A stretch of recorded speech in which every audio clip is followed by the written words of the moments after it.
उद्धव सेनेच्या वतीनं आज बुधवारी राज्यभरात ट्रॅक्टर मोर्चा काढण्यात आलाय। महायुती सरकारकडून दिलेल्या अनेक आश्वासनांची पूर्तता न झाल्यानं शिवसेना उबाटा गट आक्रमक झालाय। आज देखील खुलताबाद शहरात शिवसेना तालुका प्रमुख राजू वरकड यांच्या नेतृत्वात भव्य ट्रॅक्टर मोर्चा काढण्यात आला।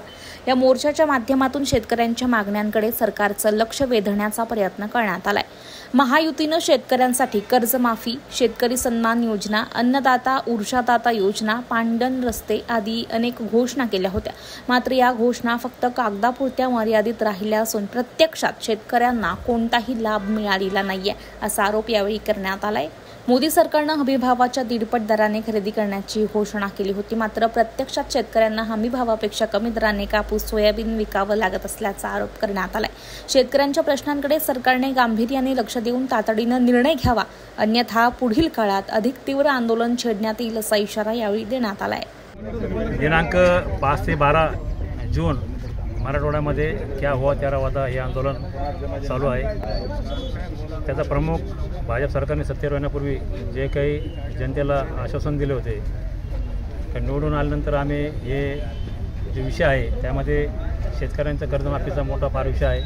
त्यानंतर शेतकऱ्यांना सन्मान योजनेमधून 15,000 रुपयाचा एक तो विषय आहे आणि महत्त्वाचा मुद्दा लाडक्या बहिणींना जे पहिले निवडून येण्याच्या पूर्वी 1500 रुपये त्यांनी डिक्लेअर केले, त्यानंतर 1521 करणार सरकार आल्यानंतर, तर त्यांनी 1521चा पण आतापर्यंत केलेलं नाही। आता सरकार येऊन जवळपास 8 ते 10 महिने होत आहेत। शेतकरी त्यांचा पांढरण रस्त्याचा फार मोठा विषय आहे।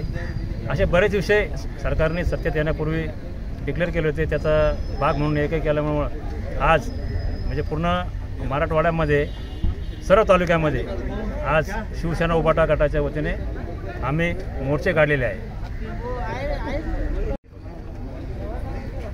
क्या हुआ तेरा वादा या अनुषंगाने शिवसेना उबाटा गटाच्या वतीने संपूर्ण महाराष्ट्रामध्ये एक शेतकऱ्याचं जन आंदोलनाची एक मशाल पेटलेली आहे। इलेक्शनच्या अगोदर निवडणुकीपूर्वी या सरकारने खूप असे शेतकऱ्यांसाठी वादे केले होते। त्यामध्ये प्रमुख वायदा हा होता की आमचं सरकार सत्तेमध्ये आल्यानंतर आम्ही त्वरित शेतकऱ्यांची कर्जमाफी करू, परंतु आता सरासरी 8-10 महिने होऊन गेले, परंतु शेतकरी त्याबद्दल एक शब्दसुद्धा काढायला तयार नाही आहे। आज जर बघितलं तर शेतकऱ्याची परिस्थिती अतिशय हलाखीची आहे। अनियमित वातावरण, त्याच्यानंतर कमी उत्पादकता, वाढलेले खताचे औषधाचे दर, वाढलेले मजुरीच्या समस्या, हे जर सगळ्या गोष्टी जर बघितल्या तर शेतकरी अतिशय मेटाकुटीला आलेला आहे। त्याचबरोबर शेतकऱ्याची वैयक्तिक दैनंदिन दिनचर्या चालवण्यासाठी सुद्धा तो धडपड करत आहे। तर ह्या सगळ्या गोष्टी करत असताना जसं केंद्र शासन आत्मनिर्भर भारत किंवा आत्मनिर्भर आपलं रक्षा क्षेत्र सगळं करते, तर मग ह्या संपूर्ण जगासाठी जो भारत कृषीप्रधान म्हणून जो देश आपला सांगितलेला गेलेला आहे, तर मग हे सरकार जे आहे तर शेतकऱ्याला आत्मनिर्भर बनवण्यासाठी का पुढे धजत नाही, ही एक खूप मोठी शोकांतिका आहे। तर माझी या सगळ्या शेतकऱ्यांच्या वतीने ह्या झोपलेल्या सरकारला विनंती आहे की खडबडून जागं व्हा आणि या शेतकऱ्याची चेष्टा करू नका। हा शेतकरी बळीराजा आहे, हा शेतकरी सगळ्यांना अन्न पुरवणार आहे, हा शेतकरी खूप आता सध्याच्या परिस्थितीला विस्कटलेला आहे। कृपा करून आपण ह्या शेतकऱ्यांची चेष्टा करू नका। जितकं शक्य होईल तितक्या लवकरात लवकर ह्या शेतकऱ्याची कर्जमाफी करा। त्याचबरोबर जे तर शेतकऱ्याला हमीभावासाठी एक लवकरात लवकर कमिटी नेमून शेतकऱ्यांचा आर्थिक दर्जा उंचावला पाहिजे, याच्यासाठी प्रयत्न केले पाहिजे। त्याचबरोबर महिलांच्या सशक्तीकरणासाठी इलेक्शनच्या अगोदर ज्या सरकारने 1500 रुपये लाडकी बहीण म्हणून सांगितले होते, ते 1500 रुपये सरसकट दिल्याच्या नंतर आता त्याच्यामध्ये कटछाट करणे चालू केले आहे। त्याचबरोबर जे 2100 रुपयाचं वचन दिलं होतं ते सुद्धा लवकरात लवकर पूर्ण करावं।